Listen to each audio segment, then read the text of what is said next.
திருவள்ளூர் மாவட்டம் பட்டறை பெரும்புதூர் சோதனைச் சாவடியில் இருந்து வெளியே வந்த லாரி மற்றொரு லேன் வழியாக வந்து கொண்டிருந்த டூ வீலரின் பக்கவாட்டில் மோதிய விபத்தில் நிலை தடுமாறி கீழே விழுந்த அமுலு என்ற பெண் தனது கணவரின் கண் எதிரே அந்த லாரியின் பின்சக்கரத்தில் சிக்கி உயிரிழந்தார்.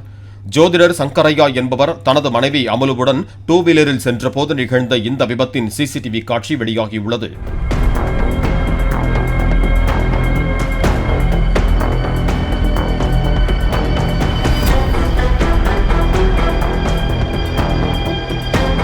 பட்டறை பெரும்புதூர் சோதனைச் சாவடியில் இருசக்கர வாகனங்கள் மற்றும் கனரக வாகனங்கள் செல்லும் லேன்களுக்கு இடையிலான இடைவெளி மிக குறுகலாக இருப்பதாகவும் சாலை கரடு முரடாக இருப்பதாலும் விபத்துகள் ஏற்படுவதாக வாகன ஓட்டிகள் தெரிவித்தனர்.